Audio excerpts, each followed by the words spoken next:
Okay, सो ये PDF है जो कि गुजरात गवर्नमेंट ने अपलोड की है एडमिशन कमिटी के लिए, आपकी नीट काउंसलिंग के लिए। स्टेट काउंसलिंग की कुछ-कुछ गाइडलाइंस यहाँ पे हमें दी गई है, जो कि आज हम पढ़ेंगे। मैंने पूरी पीडीएफ पढ़ी है। मैं आपको पूरी पीडीएफ आज बताऊँगी कि इसमें क्या-क्या लिखा है। हर एक पॉइंट आपको काफ़ी डीपली समझाऊँगी।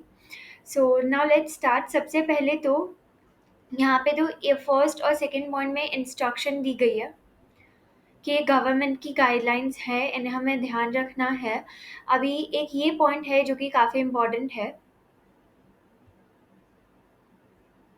ये काफ़ी इम्पोर्टेंट पॉइंट है, इसमें ये चीज़ लिखी गई है कि एडमिशन राउंड 2 में दिए जाने के बाद जो भी मॉप अप राउंड की जितनी भी सीट्स होगी, वो सारी अनरिज़र्व्ड कैटेगरी में शिफ्ट कर दी जाएगी। जितनी भी रिज़र्व्ड सीट्स होगी वो सारी।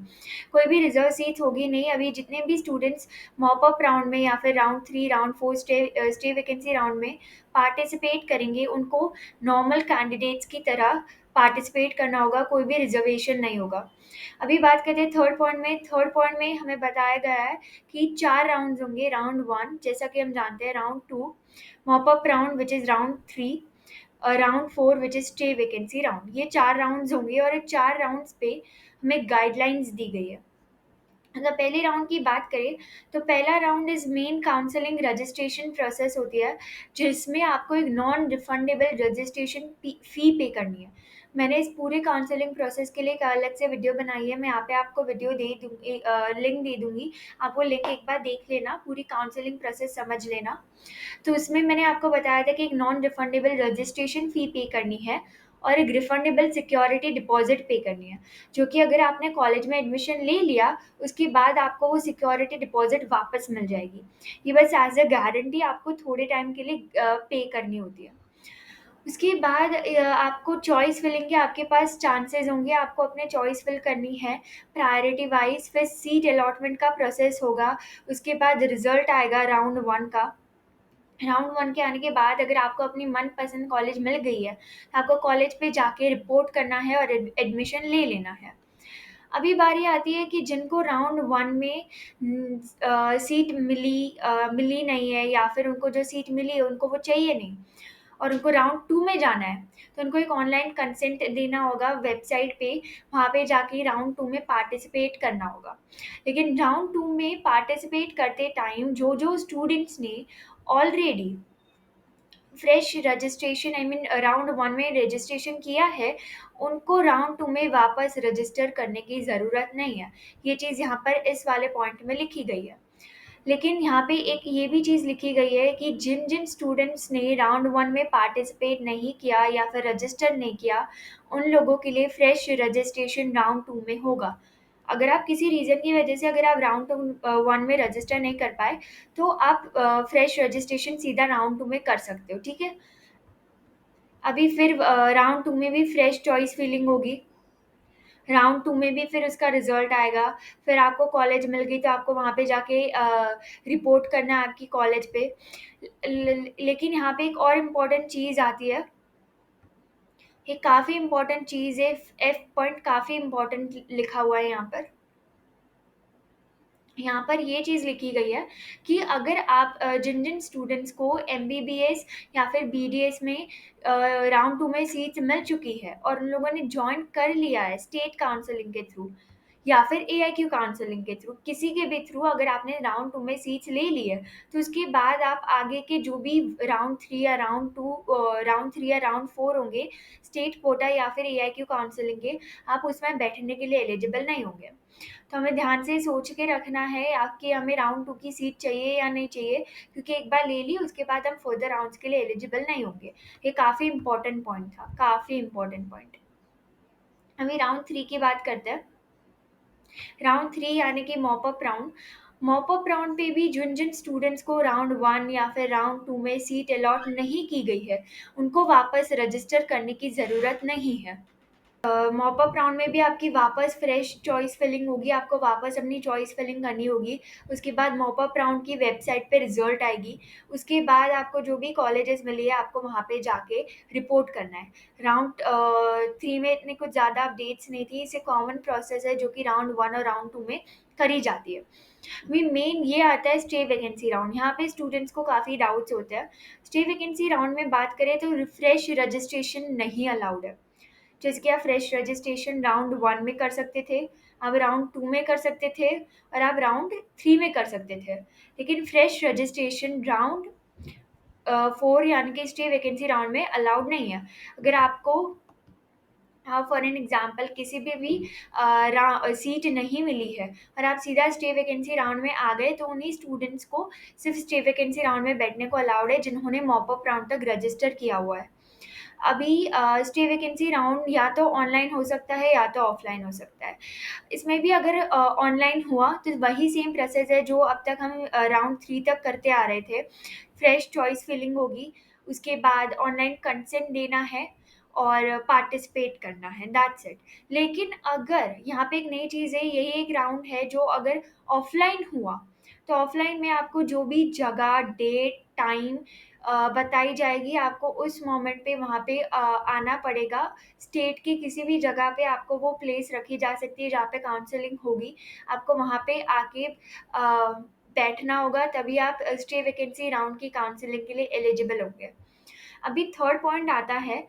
अभी थर्ड पॉइंट ये है कि ऐसे कैंडिडेट्स जिनको कोई भी प्रीवियस राउंड एआई की काउंसलिंग या स्टेट कोटा काउंसलिंग में सीट नहीं मिली है, वही एलिजिबल होंगे स्टे वैकेंसी राउंड के लिए। ये एक एलिजिबिलिटी क्राइटेरिया होगा स्टे वैकेंसी राउंड का। अभी बात करते हैं कि हमें किस किस चीज़ों के लिए हमें ऑनलाइन फ़ी पे करनी होगी। कौन सी ऐसी चीज़ें होगी जिसके लिए हमें ऑनलाइन पे करनी होगी फ़ीस। तो सबसे पहले तो हमें ऑनलाइन फ़ीस पे करनी होगी, रजिस्ट्रेशन फ़ीस, जैसे कि मैंने आपको बताया। रजिस्ट्रेशन फ़ीस हमको पे करनी है। हमें पिन के लिए जो भी हमें एक रजिस्ट्रेशन के टाइम पे एक पर्सनल आइडेंटिफ़िकेशन नंबर मिलेगा, उस पिन के लिए भी हमें उसको पिन को भी परचेज़ करना होगा। वो पिन काफ़ी इम्पोर्टेंट होती है। वो हमें पिन सेव करके रखनी है। हमें जैसे कि बहुत सारे सर्टिफ़िकेट्स निकलवाने हो, डोमिसाइल सर्टिफ़िकेट्स, तभी ये पिन काफ़ी काम आती है। उसके बाद उनको एक नॉन रिफंडेबल रजिस्ट्रेशन फ़ी, जैसे कि मैंने बोला, पे करनी है और एक रिफंडेबल सिक्योरिटी डिपॉज़िट पे करनी है। बस हमें इतना ही चीज़ें रजिस्ट्रेशन के टाइम पे इतनी चीज़ों के लिए हमें पे करना होता है। अभी यहाँ पे ये चीज़ है कि आपको रिफंडेबल सिक्योरिटी डिपॉज़िट जो है वो आपको वापस तो मिलेगी, लेकिन ऐसे कौन से केसेज़ हैं जिसमें वो आपको वापस नहीं मिलेगी। तो वो ऐसे 2 केसेज़ हैं जिसमें आपको वो वापस नहीं मिलेगी। पहला केस हमारा ये है कि अगर आपको राउंड 2 में सीट मिल चुकी है, लेकिन फिर भी आपने राउंड 2 में वो सीट छोड़ दी और आप मॉप अप राउंड की तरफ गए, तो आपको सिक्योरिटी डिपॉज़िट अपनी वापस नहीं मिलेगी, वो आप वहीं पे खो चुके होंगे। अभी सेकंड रीज़न इज़, अगर आपने एडमिशन आपका मतलब आपको सीट अलॉट हो गई है और अगर आपने एडमिशन के लिए प्रोसेस के लिए ट्राई भी कर लिया, लेकिन तब आपका किसी भी रीज़न की वजह से, जैसे कि आपने गलत इन्फॉर्मेशन दी रजिस्ट्रेशन के टाइम पे, या फिर आपने अच्छे से डॉक्यूमेंट्स टाइम पे अपलोड नहीं किए, तो आपका एडमिशन कैंसल हो जाएगा और उस टाइम पे आपको सिक्योरिटी डिपॉज़िट वापस नहीं मिलेगी। ये 2 रीज़न्स थे जब आपकी सिक्योरिटी डिपॉज़िट आपको वापस नहीं मिल सकती है। तो हमें इन चीज़ों का ध्यान रखना है। हमारे सारे डॉक्यूमेंट्स टाइम पे हमें अपलोड कर देने हैं, देख लेने हैं कि सारे डॉक्यूमेंट्स सही है या नहीं।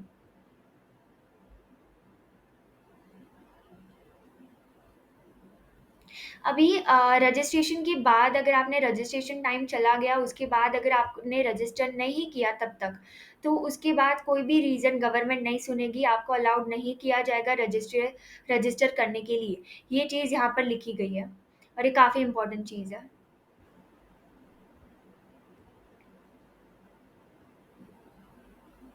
अभी बात आती है इस फिफ्थ पॉइंट की। थर्ड पेज में ये फिफ्थ पॉइंट है जो हमारा। अभी यहाँ पे ये चीज़ लिखी गई है कि आपका एडमिशन तब भी कंफर्म किया जाएगा किसी भी गवर्नमेंट कॉलेज में जब आपने ट्यूशन फ़ी पे कर दी है। ट्यूशन फ़ी आपको, आपका जो भी रिक्वायर्ड प्रिस्क्राइब टाइम लिमिट है, आपको जो भी टाइम लिमिट दी जाएगी उसमें ही आपको पे करनी है।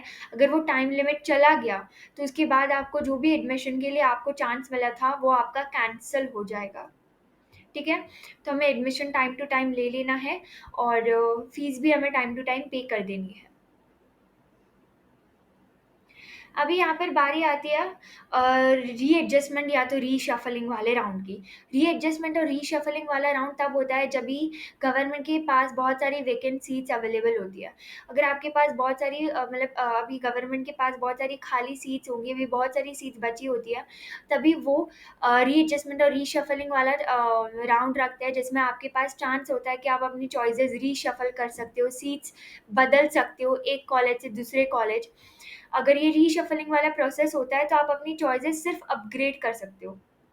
आपकी जो भी पहले आपने चॉइस फिल की थी, उसमें आपको अपग्रेडेशन के चांसेस मिलते हैं, और अगर आपको अपग्रेडेशन हो गया, तो आपको नई कॉलेज में एडमिशन दिया जाता है और आपकी जो पुरानी कॉलेज है, वहाँ से एडमिशन आपका कैंसल कर दिया जाता है, और आपकी जो भी ट्यूशन फ़ी होती है, वो आपकी वहाँ से ट्रांसफ़र कर दी जाती है आपकी नई कॉलेज में। तो ये भी आपके पास एक चांस रहता है अपनी चॉइसेस अपग्रेड करने का, अगर बहुत सारी सीट्स बचती है तो। अभी जिन-जिन स्टूडेंट्स के पास एमबीबीएस या बीडीएस कोर्सेज़ के सीट्स है राउंड 1 या राउंड 2 में स्टेट कोटा के लिए, उन लोगों को अलाउड नहीं किया दा जाएगा मॉप अप राउंड में एआईक्यू काउंसलिंग के। अगर आपके पास एमबीबीएस या बीडीएस की सीट्स है राउंड 2 की, तो आप लोग नहीं बैठ पाओगे एआईक्यू काउंसलिंग के मॉप अप राउंड में। ये चीज़ यहाँ पर लिखी गई है। अभी ये जो हमारा रीशफलिंग वाला राउंड है, वो 1 बार, 2 बार या 3 बार भी हो सकता है और ऑनलाइन भी हो सकता है। लेकिन इसके बाद भी 2-3 बार करने के बाद भी हमारे पास अगर सीट्स खाली रहती है, तो अभी अभी एडमिशन कमिटी ऑफ़लाइन काउंसलिंग करेगी।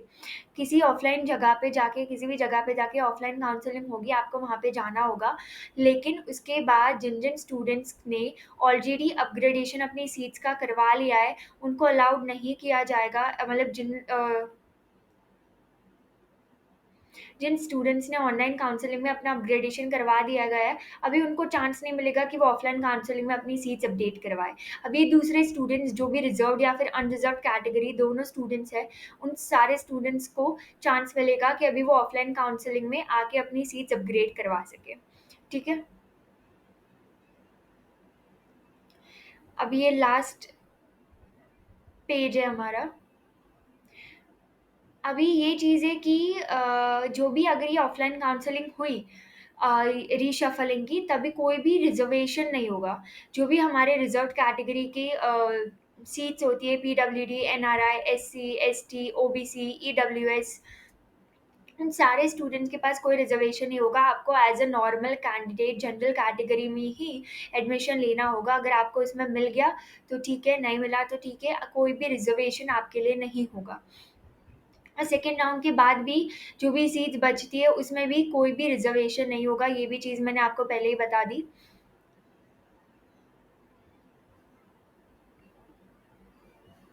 अभी यहाँ पर ये चीज़ बताई गई है।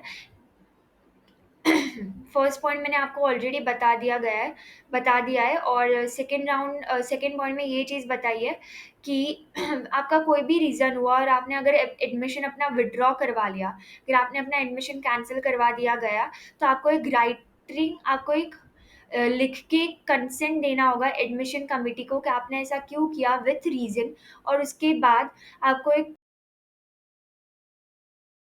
एडमिशन कमिटी को वो ट्यूशन फ़ी आपको रिफ़ंड कर दी जाएगी। बस ये चीज़ लिखी थी सेकंड पॉइंट में, और ये चीज़ थी, ये चारों पीडीएफ्स में यही चीज़ें लिखी गई है। अगर आपको किसी भी पॉइंट में डाउट हो तो आप मुझे बता सकते हो, मैं कमेंट सेक्शन में आपको ज़रूर रिप्लाई करूँगी। एंड इफ यू वांट मैं किसी और स्टेट के भी रूल्स समझाऊँ आपको, do let me know in the comment section.